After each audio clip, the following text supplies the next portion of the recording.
G'day guys, Flint here from Backyard Blasters. Today I'm bringing you another review. We've got a product here which is it's flat packed here in a box, as you can see, so it's quite slim. It is, as you can hear, it's metal. This is a resetting target, and it's a small one. I think it's 0.25 millimeter. I think you can get them in, maybe there's a couple of sizes, but there's 0.25, 5 mil. There might be larger sizes, and that's the thickness of the actual plate, which is what you shoot at. And this is the 0.25, which I think is the smallest you can get, so the thinnest. Now, I have stuck the stickers to it because it does come with the stickers which you need to put onto each plate. So it's 2.5 millimeters thick. So this is what it looks like in the box. And the way it's designed is these legs pop out like so. So you can see there, and then you've got your target standing up. Now if you're firing at it, let's see, okay, yeah, so I think you actually have to be, wait, that might be the correct, okay, and then when you shoot it, alright, it hits that, so I'm guessing you actually have to fire at it. Well, either way it can be faced, but you have to face with the bar in front, because when you hit the bottom target, it spins up and over, up and over, up and over. So if you're shooting from where you guys are, so from this angle, from this direction, pellet comes in, flicks it up into there, and then to reset it, you take the last shot, boom. So they're heavy because they're made out of metal. I don't know if they work with Nerf guns because I haven't tested. If a modified Nerf gun, I don't know, you'd have to be using either some very heavy ammo or you have to be heavily modified. Otherwise, I think this is designed for metal pellet guns, BB guns, air rifles. It might work with some airsoft guns if you're shooting metal ball bearings, although I don't know if they make metal ball bearings that are 6 mil, that are small enough. They probably do, there's probably some out there. So some of the airsoft sniper rifles, it would give this target a run for its money. It could probably flick them up. So that kind of gives you an idea what they would work with. Gel ball blasters, not sure, that might be a possibility.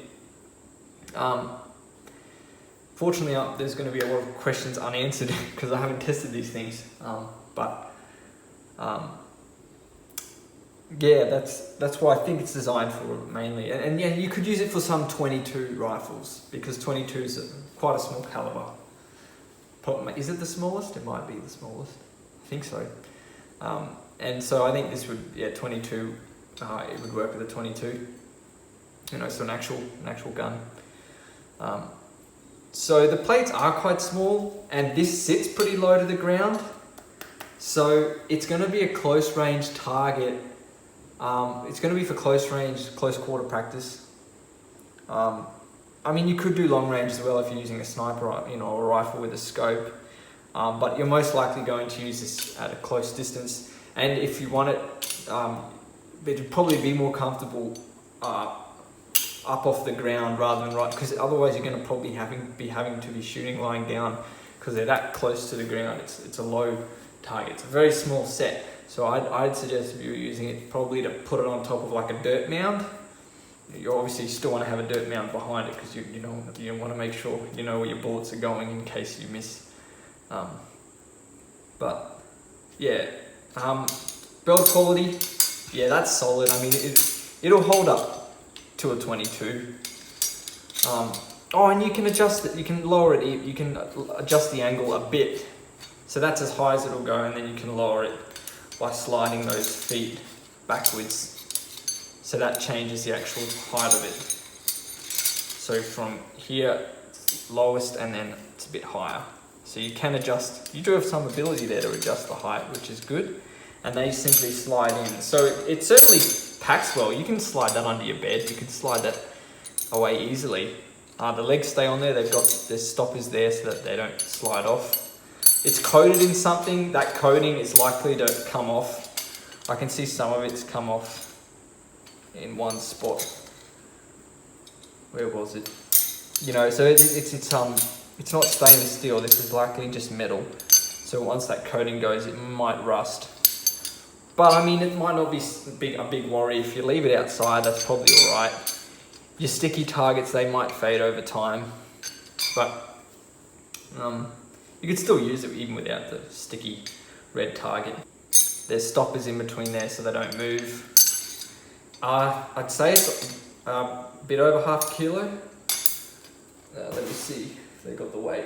They've written 0.85, so 850 grams, just under a kilo. So if that's correct, and that's how much it weighs. Pretty good. I like the design. You know, you shoot it from that direction again, because it's got to hit here, come up and around, and then you got to hit this one on top to release. That's cool. That's cool. You don't have to walk up to the target to reset it. It's not electric, no batteries, no problem. It's durable. You can leave it out. The only thing that might perish is the sticker, the target bit, but that's negligible. They're not expensive. They're cheap.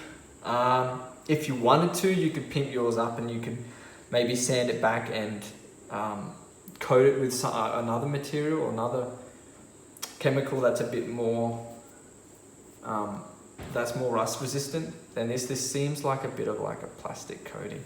Oh, there's some where it's come off the top of the target piece.